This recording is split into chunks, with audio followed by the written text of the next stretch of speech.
Hello friends, how are you. GK 2020 YouTube channel की NCERT video series में आप सभी दोस्तों का हार्दिक स्वागत है। आज हम कक्षा 7 की सोशल साइंस की NCERT की टेक्स्ट बुक में एक नए अध्याय की शुरुआत करने जा रहे हैं। अध्याय का नाम है नगर, व्यापारी और शिल्पी जन।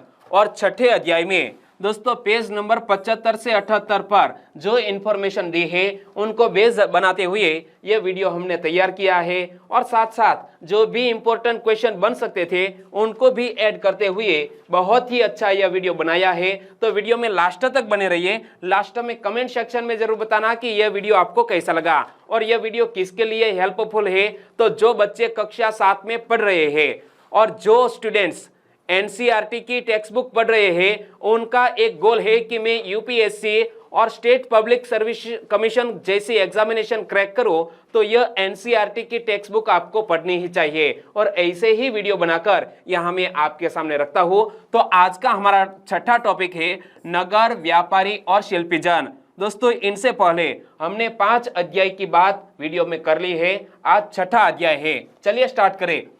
एक मध्ययुगीन नगर की यात्रा पर आया कोई यात्री उस नगर के बारे में कैसी आकांक्षाएं रखता होगा, यह इस बात पर निर्भर करता है कि वह नगर किस प्रकार का था। क्या वह एक मंदिर नगर था या एक प्रशासनिक केंद्र, एक वाणिज्यिक शहर था, एक पत्तन नगर अथवा किसी अन्य प्रकार का शहर था। क्या दोस्तों, एक मध्ययुगीन नगर की यात्रा पर आया कोई यात्री उस नगर के बारे में कैसी आकांक्षाएं रखता होगा, यह इस बात पर निर्भर करता है कि वह नगर किस प्रकार का था। क्या वह नगर एक मंदिर नगर था, एक प्रशासनिक केंद्र था, एक वाणिज्यिक शहर था, एक पत्तन नगर था अथवा किसी अन्य प्रकार का शहर था। दोस्तों यहाँ जो शब्द का इस्तेमाल किया गया है मंदिर नगर, यानी कि मंदिर सबसे पहले स्थापित हुआ, बाद में आसपास कॉलोनी बसती गई और बाद में एक बड़ा शहर बन गया, तो उसे कहा जाता है मंदिर नगर। एक प्रशासनिक केंद्र, एक वाणिज्यिक शहर, पहले यानी कि व्यापार शुरू हुआ, बाद में उनके आसपास रहने वाले बसते गए, तो ऐसे वाणिज्यिक शहर बने। पत्तन नगर यानी कि पोर्ट सिटी किसको कहा जाता है, उदाहरण के तौर पर हमारे गुजरात के सूरत को ले लीजिए। सूरत एक पोर्ट सिटी था, यानी कि पत्तन नगर अथवा किसी अन्य प्रकार का शहर। वस्तुतः कई नगर तो एक साथ अनेक प्रकार के थे। वे प्रशासनिक नगर तथा मंदिर नगर होने के साथ साथ वाणिज्यिक कार्यकलापों और शिल्प उत्पादन के केंद्र भी थे। दोस्तों बहुत से नगर ऐसे भी थे जहां केवल एक ही कारण नहीं था नगर बसाने के लिए, लेकिन मंदिर भी थे या तो पोर्ट भी थे या वाणिज्यिक केंद्र भी थे। तो देखो वस्तुतः कई नगर तो एक साथ अनेक प्रकार के थे। वे प्रशासनिक नगर तथा मंदिर नगर होने के साथ साथ वाणिज्यिक कार्यकलापों और शिल्प उत्पादन के केंद्र भी थे। चलिए दोस्तों, जो इंफॉर्मेशन मैंने आपको बताई उनको बेस बनाते हुए पहला क्वेश्चन आपकी स्क्रीन पर है। एक तो लिखा गया है कि मध्यकालीन युग में किस प्रकार के नगरों का विकास हुआ। यहाँ 3 प्रकार के नगरों का जिक्र किया गया है। तो मध्यकालीन युग में किस प्रकार के नगरों का विकास हुआ, मैंने सबसे पहले ही पेज नंबर पर मैंने आपको बताया कि मंदिर नगर, वाणिज्यिक शहर या पत्तन नगर। तो ऐसे तीनों प्रकार के नगर मध्यकालीन युग में मिलते हैं। तो हमारा आंसर बन जाता है ऑप्शन डी, 1, 2 और 3 तीनों ऑप्शन आएंगे।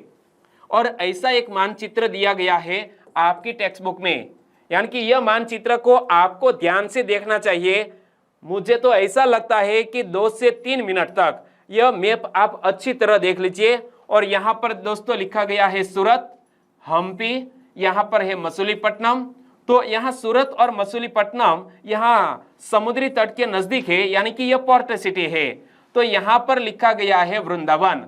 वृंदावन क्या है दोस्तों, वृंदावन एक दर्शन की भूमि है, भगवान कृष्ण से संबंधित है।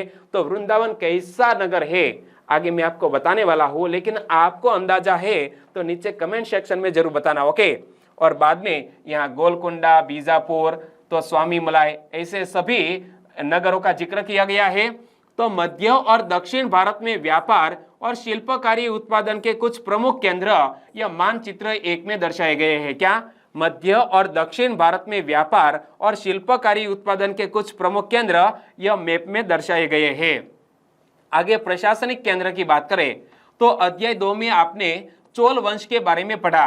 दोस्तों अध्याय 2 में हमने चोल वंश के बारे में पढ़ा, तो आइए हम अपने कल्पना के घोड़े पर सवार होकर चोल राजाओं की राजधानी यानी कि तंजावुर जैसा कि वह 1000 वर्ष पहले का था, तो उनकी यात्रा पर चलते हैं। यहाँ हमें कल्पना के घोड़े पर सवार होकर तंजावुर की यात्रा पर ले जाने का प्रयास किया गया है। तो आपके पास यदि कल्पना रूपी घोड़ा है तो बैठ जाइए, हम चलते हैं तंजावुर।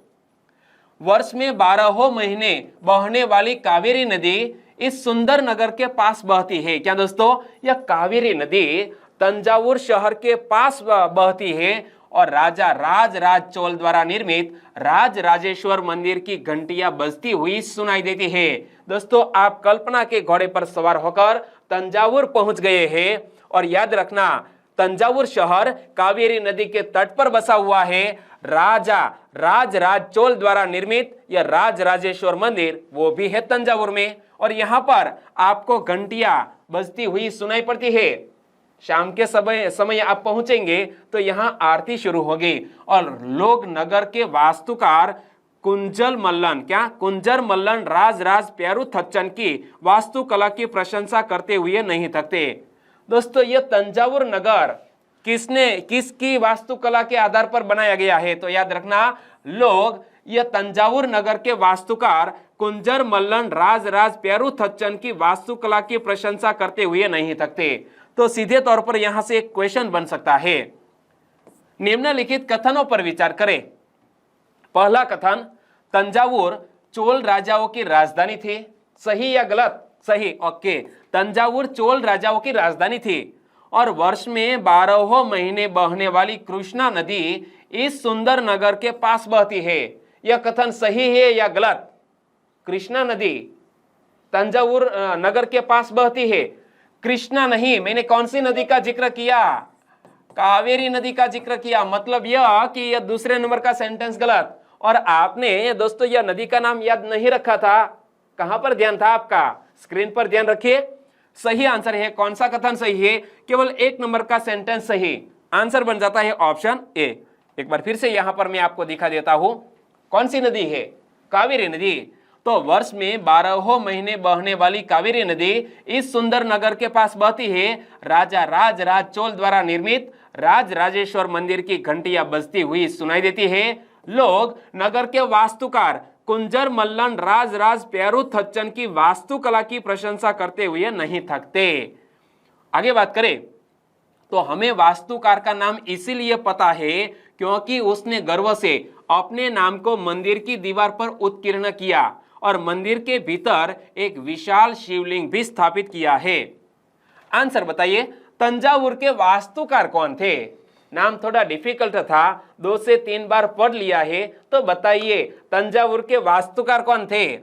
कुंजर मल्लन राज प्यारू थच्चन। दोस्तों यह व्यक्ति ने अपना नाम कहां पर अंकित करवाया है? तो देखो हमें वास्तुकार का नाम इसीलिए पता होना चाहिए क्योंकि उसने गर्व से अपना नाम को मंदिर की दीवार पर उत्कीर्ण किया और मंदिर के भीतर एक विशाल शिवलिंग स्थापित है। तो याद रखना यह तंजावुर के वास्तुकार कौन? कुंजर मल्लन राज प्यारू थच्चन। आगे बात करें तो इस मंदिर के अलावा नगर में अनेक राजमहल है जिनमें कई मंडप बने हुए हैं और राजा लोग इन मंडपों में अपना दरबार लगाते हैं। यहीं से वे अपने अधीनस्थों के लिए आदेश जारी करते हैं और नगर में सैन्य शिविर भी बने हैं। क्या दोस्तों, यह जो मंदिर राज राजेश्वर मंदिर, तो मंदिर के अलावा नगर में अनेक राजमहल है जिनमें कई मंडप बने हुए हैं और राजा लोग इन मंडपों में अपना दरबार लगाते हैं। यहीं से वे अपने अधीनस्थों के लिए आदेश जारी करते हैं और नगर में सैन्य शिविर भी बने हैं। नगर उन बाजारों की हलचल से भरा हुआ है जहां अनाज, मसालों, कपड़ों और आभूषणों की बिक्री हो रही है। नगर के लिए जल की आपूर्ति कुओं और तालाबों से होती है। क्या दोस्तों, यह तंजावुर की बात कर रहा हूं कि नगर उन बाजारों की हलचल से भरा हुआ है जहां अनाज, मसालों, कपड़ों और आभूषणों की बिक्री हो रही है। नगर के लिए जल की आपूर्ति कुओं और तालाबों से होती है। आंसर बताइए, तंजावुर नगर के लिए जल की आपूर्ति कैसे होती थी? तंजावुर नगर के लिए जल की आपूर्ति कैसे होती थी? कुओं से। तो सही आंसर ऑप्शन बी बनेगा। तालाबों से? जी हाँ, दोनों से तंजावुर नगर के लिए जल की आपूर्ति होती थी। आंसर बन जाता है ऑप्शन डी, बी और सी दोनों।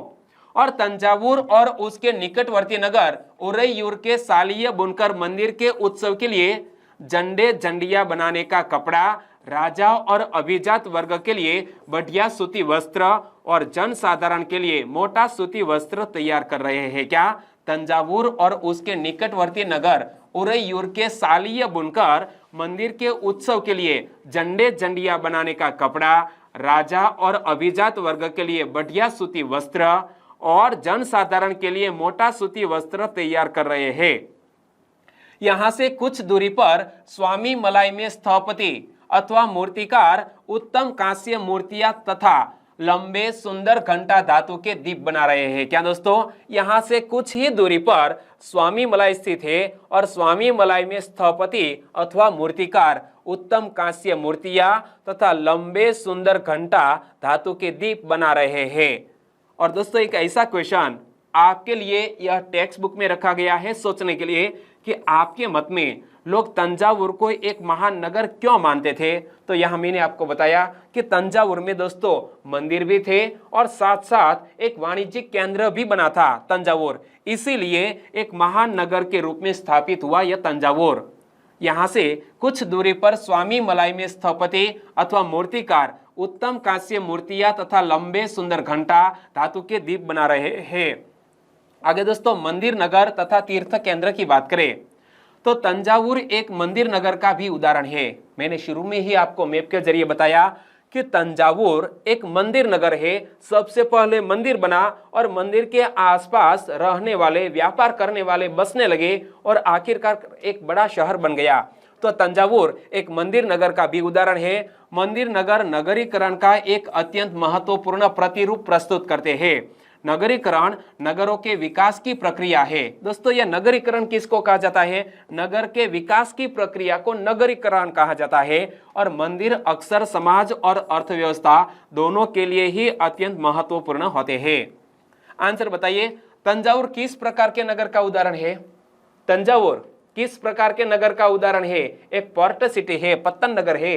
नहीं, तो यह एक मंदिर नगर है। सही आंसर बन जाता है ऑप्शन ए। शासक विभिन्न देवी देवताओं के प्रति अपना भक्ति भाव दर्शाने के लिए मंदिर बनाते थे। दोस्तों शासक मंदिर क्यों बनवाते थे? विभिन्न देवी देवताओं के प्रति अपना भक्ति भाव दर्शाने के लिए यह शासक मंदिर बनाते थे और वे मंदिरों को भूमि एवं धन अनुदान भी देते थे, जिनकी आय से धार्मिक अनुष्ठान विधि विधान से संपन्न किए जाते थे। क्या दोस्तों?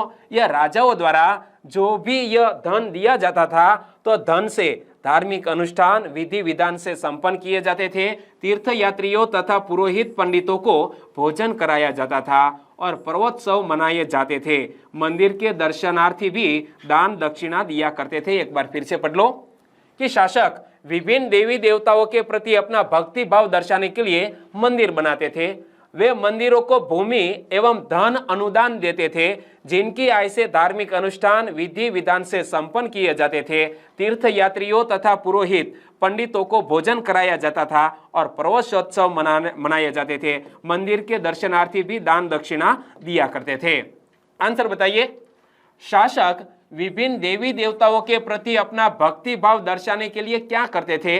दो सेंटेंस दिए हैं और दोनों को ध्यान से पढ़ने के बाद सही आंसर क्या बनेगा पता लग गया। सिंपल सा क्वेश्चन है कि शासक विभिन्न देवी देवताओं के प्रति अपना भक्ति भाव दर्शाने के लिए मंदिर बनाते थे और मंदिरों को भूमि एवं धन अनुदान में भी देते थे। तो यहाँ दोनों सेंटेंस बिल्कुल सही। आंसर बन जाता है ऑप्शन सी, ए 1 और 2 दोनों।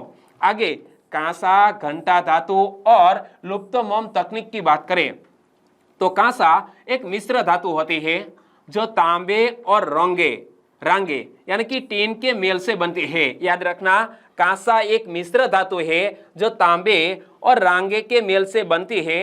घंटा धातु में रांगे का अनुपात किसी भी अन्य किस्म के कांसे से अधिक होता है और यह घंटे जैसी ध्वनि उत्पन्न करती है। दोस्तों आपने भी मंदिर में जाकर यह घंट बजाया होगा, टन टन। ओके, तो कांसा, घंटा धातु और लुप्त मोम तकनीक क्या है? कांसा एक मिश्र धातु होती है जो तांबे और रांगे के मेल से बनती है। घंटा धातु में रांगे का अनुपात किसी भी अन्य किस्म के कांसे से अधिक होता है और यह घंटे जैसी ध्वनि उत्पन्न करती है। आंसर बताइए, कांसा निम्न में से कौन सी दो धातु के मेल से बनती है? कांसा कौन सी दो धातु के मेल से बनती है? तांबा और रांगे यानी कि टीन के मेल से बनती है कांसा धातु। सही आंसर है ऑप्शन बी। आगे चोलकालीन कांस्य मूर्तियां, अध्याय 2 में मैंने आपको पढ़ाया था चोलकालीन कांस्य मूर्तियों के बारे में। तो लुप्त मोम तकनीक से बनाई जाती थी यह चोलकालीन कांस्य मूर्तियां। क्या? यह चोलकालीन कांस्य मूर्तियां लुप्त मोम तकनीक से बनाई जाती थी और इस प्रविधि के अंतर्गत सर्वप्रथम मोम की एक प्रतिमा बनाई जाती थी। इसे चिकनी मिट्टी से पूरी तरह से लिपकर सूखने के लिए छोड़ दिया जाता था। दोस्तों, यह किस तरह प्रतिमा बनाई जाती थी उनका एक एग्जाम्पल यहाँ हमें समझाया गया है, मेथड समझाई गई है। जब वह पूरी तरह से सूख जाती थी तो उसे गर्म किया जाता था और उसके मिट्टी के आवरण में एक छोटा सा छेद बनाकर उस छेद के रास्ते सारा पिघला हुआ मोम बाहर निकाल दिया जाता था। फिर चिकनी मिट्टी के खाली सांचे में उसी छेद के रास्ते पिघली हुई धातु भर दी जाती थी। तो दोस्तों, इसी तरह यह प्रतिमा बनाई जाती थी और जब वह धातु ठंडी होकर ठोस हो जाती थी तो चिकनी मिट्टी के आवरण को सावधानी पूर्वक हटा दिया जाता था और उसमें से निकली प्रतिमा को साफ करके चमका दिया जाता था। दोस्तों, एक बार फिर से पढ़ ले कि यह मूर्तियां कैसे बनती थी। चोलकालीन कांस्य मूर्तियां कैसे बनती थी? तो लुप्त मोम तकनीक से बनाई जाती थी। इस प्रविधि के अंतर्गत सर्वप्रथम मोम की एक प्रतिमा बनाई जाती थी। इसे चिकनी मिट्टी से पूरी तरह से लिपकर सूखने के लिए छोड़ दिया जाता था। जब वह पूरी तरह सूख जाती थी तो उसे गर्म किया जाता था और उसके मिट्टी के आवरण में एक छोटा सा छेद बनाकर उस छेद के रास्ते सारा पिघला हुआ मोम बाहर निकाल दिया जाता था। फिर चिकनी मिट्टी के खाली सांचे में उसी छेद के रास्ते पिघली हुई धातु भर दी जाती थी। जब वह धातु ठंडी होकर ठोस हो जाती थी तो चिकनी मिट्टी के आवरण को सावधानी पूर्वक हटा दिया जाता था और उसमें से निकली प्रतिमा को साफ करके चमका दिया जाता था। तो आपके विचार से इस प्रविधि के प्रयोग के क्या क्या लाभ थे? दोस्तों, आप जरा सोचिए कि इस प्रविधि के प्रयोग से क्या क्या लाभ होते थे। ऐसा क्वेश्चन यह बुक में रखा गया है। चलिए आंसर बताइए। चोलकालीन कांस्य मूर्तियां कौन सी तकनीक से बनाई जाती थी? पूरी तकनीक मैंने आपको समझाई कि यह चोलकालीन कांस्य मूर्तियां कैसे बनाई जाती थी। तो यह तकनीक का नाम है लुप्त मोम तकनीक। सही आंसर है ऑप्शन सी। आगे दोस्तों बात करें तो मंदिर नगरों का निर्माण कैसे हुआ। देखो, मंदिर के कर्ता धर्ता मंदिर के धन को व्यापार एवं साहूकारी में लगाते थे।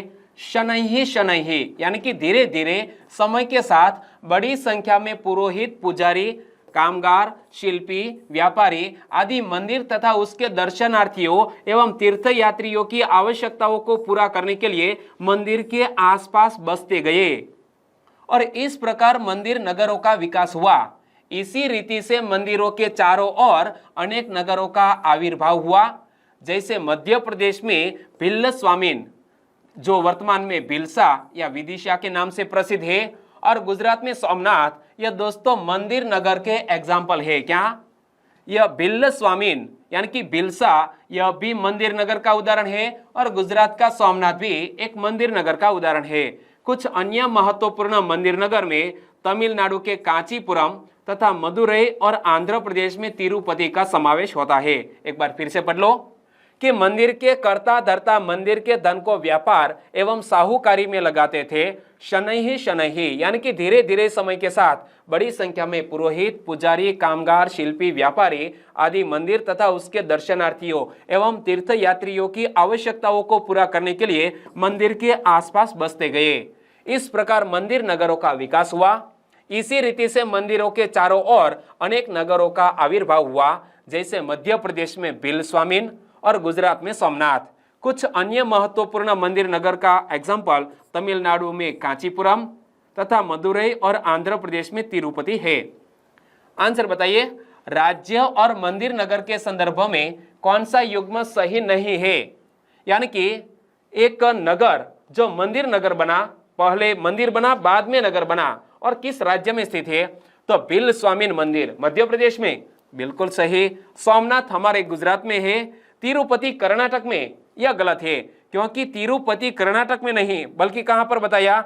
आंध्र प्रदेश में तिरुपति स्थित है, तो यह ऑप्शन गलत हो गया। कांचीपुरम तमिलनाडु में स्थित है, तो यह राज्यों और मंदिर नगर से जुड़े हुए यहाँ जो युग्म दिए हैं इनमें से सी वाला जो युग्म है वो गलत है। आंसर बन जाता है ऑप्शन सी।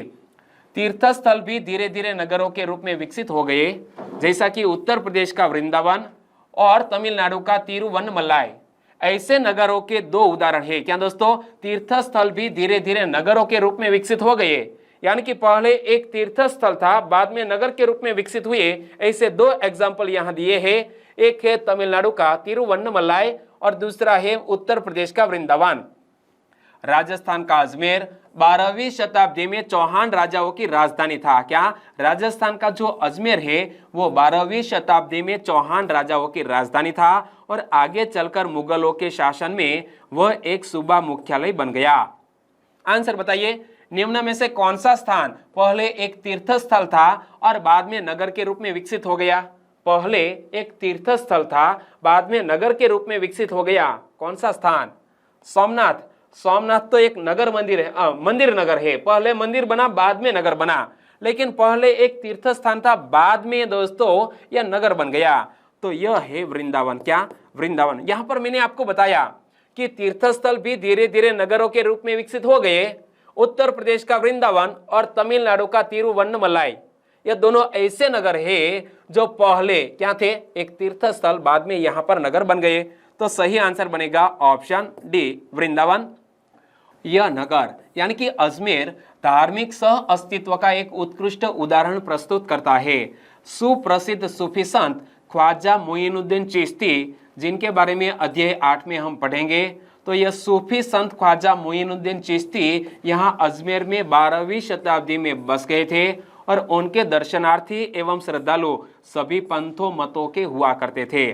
और अजमेर के पास ही पुष्कर सरोवर है जहां प्राचीन काल से ही तीर्थ यात्री आते रहे हैं। एक बार फिर से पढ़ ले, आगे मैं आपको एक क्वेश्चन पूछने वाला हूं कि यह अजमेर नगर धार्मिक सह अस्तित्व का एक उत्कृष्ट उदाहरण प्रस्तुत करता है। सुप्रसिद्ध सूफी संत ख्वाजा मोइनुद्दीन चिश्ती यहाँ 12वीं शताब्दी में बस गए थे और उनके दर्शनार्थी एवं श्रद्धालु सभी पंथों मतों के हुआ करते थे। अजमेर के पास ही पुष्कर सरोवर है जहाँ प्राचीन काल से ही तीर्थ यात्री आते रहे हैं। और दोस्तों यह चित्र 1 को देखिए। यह चित्र 1 जो दोस्तों हमारी एनसीईआरटी की टेक्स्ट बुक की फ्रंट पेज का यह चित्र है। सामाजिक विज्ञान हमारे अतिथि 2 कक्षा 7 के लिए इतिहास की यह पाठ्य पुस्तक, जिसका यह दोस्तों कवर पेज है। तो कांस्य मूर्ति जिसमें कृष्ण को नाग राक्षस कालिया को काबू करते दिखाया गया है। दोस्तों यह एक कांस्य प्रतिमा है और यह कांस्य प्रतिमा किसकी है? भगवान श्री कृष्ण को नाग राक्षस कालिया को काबू करते हुए यह चित्र में दिखाया गया है। चलिए रिक्त स्थान की पूर्ति कीजिए। राज राजेश्वर मंदिर और रिक्त स्थान दिया गया है, कहां बसाया गया था और कब बसाया गया था, ऐसा भी क्वेश्चन बन सकता है। तो राज राजेश्वर मंदिर दोस्तों 11वीं सदी में तंजावुर में बसाया गया था। और अजमेर के सूफी संत, मैंने आपको नाम बताया, संत सूफी संत है ख्वाजा मोइनुद्दीन चिश्ती। दोस्तों अजमेर के सूफी संत है ख्वाजा मोइनुद्दीन चिश्ती। तो मैंने आपको बताया कि यह जो मंदिर है राज राजेश्वर मंदिर वो कहां पर स्थित है? तंजावुर में स्थित है और 11वीं सदी में बना हुआ है। और ख्वाजा मोइनुद्दीन चिश्ती अजमेर के एक सूफी संत थे। आंसर बताइए इस क्वेश्चन का। पुष्कर सरोवर निम्न में से किस शहर के पास स्थित है? तो पुष्कर सरोवर दोस्तों अजमेर शहर के पास स्थित है, राजस्थान में। सही आंसर बनेगा ऑप्शन बी। यहाँ वीडियो को खत्म करते हैं, लेकिन अभी भी यह अध्याय बाकी है। दूसरे और तीसरे पार्ट भी इसके बनने वाले हैं। तो पहला पार्ट आपको अच्छा लगा है तो वीडियो को लाइक करें और आपके दोस्तों को फेसबुक, व्हाट्सएप या टेलीग्राम के जरिए शेयर करना मत भूलिएगा। बस छोटी सी उम्मीद के साथ वीडियो खत्म करें। कल मिलेंगे। Okay, good bye.